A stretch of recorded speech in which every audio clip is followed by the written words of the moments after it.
सारे भ्रष्टाचारी हैं। देखिए, पहले कोई ट्विटर पर प्रधानमंत्री का कैंडिडेट बन रहा है, कोई जो है मुंह से उनके सियासी भोपू लोग बज के प्रधानमंत्री बनाए हैं, बिहार का प्रधानमंत्री होगा, तो कुछ लोग कहता है कि नहीं अब प्रधानमंत्री नहीं होंगे।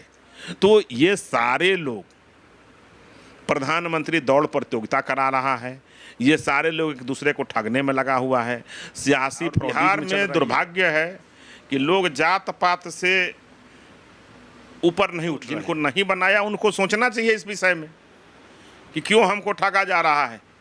तो जब उसका प्रत्युत्तर अगर बढ़िया से देंगे, जहां उनको सम्मान मिल रहा है वहां जाएंगे, तो कल के डेट में उनको भी लोग बनाना चालू कर दें। जीतन राम मांझी का क्या स्तर है, सुधाकर सिंह का क्या स्तर है, कार्तिक सिंह का क्या स्तर है, और किनको उनके जगह पे को समझना चाहिए।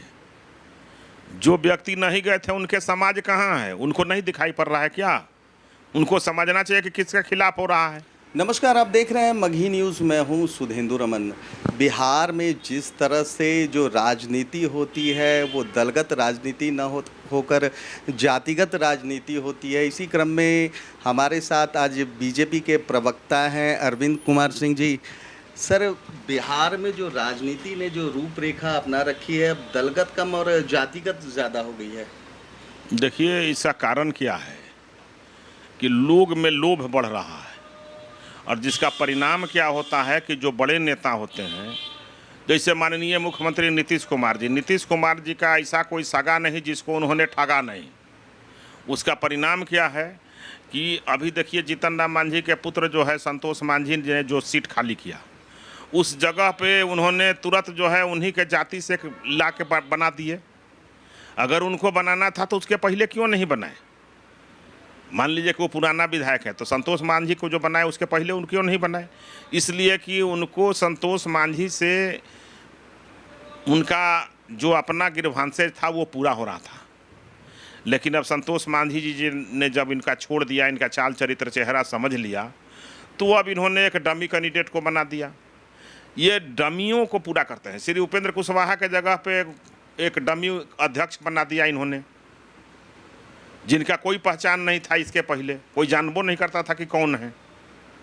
तो ये डमियों से बड़े नेताओं का कमी पूरा करके और जातियों में मैसेज देना। और बिहार में दुर्भाग्य है कि लोग जात पात से ऊपर नहीं उठ रहे हैं, जिसका कारण क्या है कि जो चालू नेता हैं, जो सियासी फ्रॉडिज्म के हेडमास्टर हैं, वो सब इस तरह के फ्रॉडिज्म कर रहे हैं। बड़े नेताओं का, मेहनती लोगों को, जो समाज में बहुत मेहनत करके एक पैठ बनाए हैं, उनके जगह पे उसी जात का एक चिरकुट को ला करके जो डमी टाइप का लोग है उसको बैठा देना। तो आखिर स्वर्णों को वो अधिकार क्यों नहीं मिल रहा है? जैसे महादलित के जगह महादलित, तो स्वर्ण के जगह स्वर्ण क्यों नहीं? सुधाकर सिंह थे जिन्होंने इस्तीफा दिया, उसके बाद कार्तिक मास्टर इस्तीफा दिया, तो वहाँ पर स्वर्णों। तो देखिए, नहीं बना रहे हैं तो जो जिनको नहीं बनाया उनको सोचना चाहिए इस विषय में कि क्यों हमको ठगा जा रहा है। तो जब उसका प्रत्युत्तर अगर बढ़िया से देंगे, जहां उनको सम्मान मिल रहा है वहां जाएंगे, तो कल के डेट में उनको भी लोग बनाना चालू कर देगा, और नहीं तो फिर डमी खड़ा करना चालू कर देगा, किसी बड़े नेता की जगह पे एक डमी बना देगा।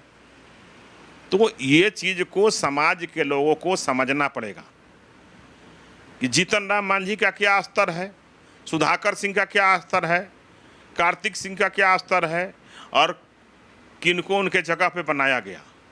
तो इसको जब तक नहीं समझेंगे तब तक डमियों से खाना पूर्ति होते रहेगा, और सियासी फ्रॉडिज्म और सियासी हत्या होते रहेगी। लोगों का ये कहा जाता है सियासी मर्डर। 4 जदयू के विधायक भी उस समय जब मंत्रिमंडल का गठन हुआ था, तो 4 स्वर्ण विधायक जो था एक जगह बैठ गए थे, शपथ ग्रहण में भी नहीं गए थे, जिसमें 4 इंजीनियर संजीव थे, सुदर्शन कुमार थे, पंकज मिश्रा थे और राजकुमार थे। तो बाद में ये आया कि ये लोग पार्टी कर रहे थे, भोज आमंत्रण में गए थे, लेकिन बात कुछ और थी। देखिए, इस विषय को जनता को समझना चाहिए। जो व्यक्ति नहीं गए थे उनके समाज कहाँ है, उनको नहीं दिखाई पड़ रहा है क्या? उनको समझना चाहिए कि किसके खिलाफ हो रहा है। तो समाज जब तक जागरूक नहीं होगा तो सियासी फ्रॉड लोग सियासी फ्रॉडिज्म करेंगे और समाज को ठगने का काम करेंगे। ऐसे लोगों को वो वोट नहीं देंगे, ऐसे लोगों को वो सामाजिक बहिष्कार करेंगे, राजनीतिक बहिष्कार करेंगे, तो वो उससे डरेंगे, इज्जत करेंगे, सम्मान करेंगे। लेकिन जब तक डमियों को अपना नेता मानते रहेंगे तो जो प्रमुख नेता हैं उनको सियासी फ्रॉडिज्म के तहत उनका राजनीतिक हत्या होते रहेगी। मतलब राजनीतिक हत्या मतलब राजनीतिक किनारा करते रहेगा लोग और उसके जगह पे एक डमी को खड़ा करते रहेगा। 23 जून को महागठबंधन का जो विपक्ष का जो एक करने का जो नारा है, सब लोग आ रहे हैं, विपक्षी एकता की बैठक है, उसके बारे में क्या कहेंगे? एक बात हमको बताइए, ममता बनर्जी जी और राहुल गांधी जी में दोस्ती हो सकता है? अरविंद केजरीवाल और कांग्रेस पार्टी में दोस्ती हो सकती है? उसी तरह से आप और जितना स्टालिन से लेकर के जितने लोग आ रहे हैं, ये सब कौन हैं? ये कहीं ना कहीं एक दूसरे के आपस में प्रतिद्वंदी हैं, एक दूसरे के खिलाफ लड़ते हैं। ये सारे लोग कहीं न कहीं भारतीय जनता पार्टी के राष्ट्रव्यापी अभियान जो विकास का चल रहा है, पूरा दुनिया में हमारा देश के यशस्वी प्रधानमंत्री श्री नरेंद्र मोदी जी का डंका बज रहा है। दूसरे दूसरे देश के लोग, प्रधानमंत्री भी हमारे प्रधानमंत्री का पांव छूते हैं। आज हमारे प्रधानमंत्री को दुनिया आदर करती है। उनके जस से, उनके व्यक्तित्व से, उनके विकास से ये लोग डर गए हैं और ये घपले घोटालेबाज, एक से एक धाराओं से सुशोभित ये सब लोग आपस में डरे हुए हैं। और ये सारे भ्रष्टाचारियों का अध्यक्षता श्री नीतीश कुमार जी को करने का सौभाग्य प्राप्त होगा 23 तारीख को। ये सारे लोगों को जुटा करके फ्यूज बल्बों की लड़ी, अगर ये सारे मिल कर के 9 साल 10 साल होने जा रहा है, ये कहाँ थे? ये सब जनता के द्वारा नकारे हुए लोग हैं, फिर जुटेंगे, फिर नकारे जाएंगे। अगर हमारा भारतीय जनता पार्टी को, माननीय नरेंद्र मोदी जी के नेतृत्व में भारतीय जनता पार्टी को लोकसभा में 400 पार सीट आवेगा और ये लोग विपक्ष में रहने लायक नहीं रहेगा। चूँकि ये सारे भ्रष्टाचारी हैं। देखिए, पहले कोई ट्विटर पर प्रधानमंत्री का कैंडिडेट बन रहा है, कोई जो है मुंह से उनके सियासी भोपू लोग बज के प्रधानमंत्री बनाए हैं, बिहार का प्रधानमंत्री होगा, तो कुछ लोग कहता है कि नहीं अब प्रधानमंत्री नहीं होंगे। तो ये सारे लोग, प्रधानमंत्री दौड़ प्रतियोगिता करा रहा है, ये सारे लोग एक दूसरे को ठगने में लगा हुआ है, सियासी फ्रॉडिज्म चल रही है और जनता को ठगने का काम हो रहा है, विकास को अवरुद्ध ढेलो कर रहा है। आज स्टालिन से मिलने जाने वाले थे नीतीश कुमार और तेजस्वी, स्टालिन से वहाँ विशेष आमंत्रण, कह रहे थे कि विशेष आमंत्रण देने जाएंगे, लेकिन नीतीश कुमार तो गए ही नहीं आज। देखिए, आपको मैं आपको बताया, सियासी फ्रॉडिज्म चल रहा है, एक दूसरे को ठगने का व्यापार चल रहा है और सब प्रधानमंत्री के कैंडिडेट हैं। जिसका मकसद नहीं सध रहा है वो वहाँ रुक जा रहे हैं, ब्रेक मार ले रहे हैं, रंग बार बार अपने हिसाब से अपने अभिव्यक्ति व्यक्त करना, भाषण देना, बात बोलना।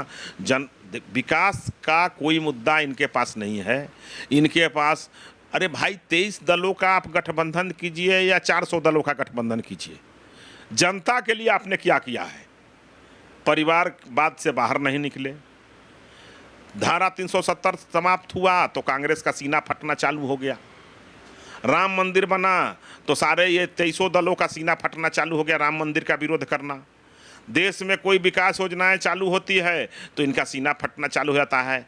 इनको जो है अपराधी, आतंकवादी, भारत तेरे टुकड़े होंगे, इंशाअल्लाह इंशाअल्लाह, यही सब पसंद है। ये सारे जो है राष्ट्र विरोधियों का, भ्रष्टाचारियों का और जितने भी घपले घोटाले वाले एक से एक धाराओं से, सीबीआई से बचने के लिए, ईडी से बचने के लिए, ये सारा जो है घेराबंदी का है। इस सब से कुछ होने जाने वाला नहीं है, फ्यूज बल्बों की लड़ी है, जनता सब जानती है और ये सब अपने सही जगह पर चले जाएंगे।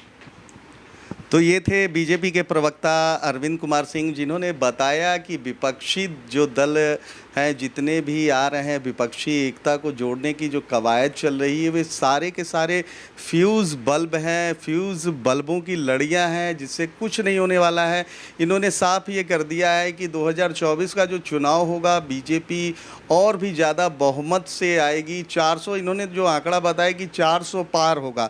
अब देखना ये है कि जिस तरह से 23 जून को जो विपक्षी एकता की बैठक होगी, उसके बाद जो बीजेपी के राष्ट्रीय अध्यक्ष हैं जेपी नड्डा, उनका 24 जून को दौरा है बिहार का, साथ ही साथ 29 जून को जो केंद्रीय गृह मंत्री हैं अमित शाह भी बिहार आ रहे हैं। अब देखना है कि इसका क्या प्रभाव बिहार की राजनीति, देश की राजनीति पे पड़ता है। हमारी तमाम ऐसी खबरों को देखने के लिए आप देखते रहिए मगही न्यूज़।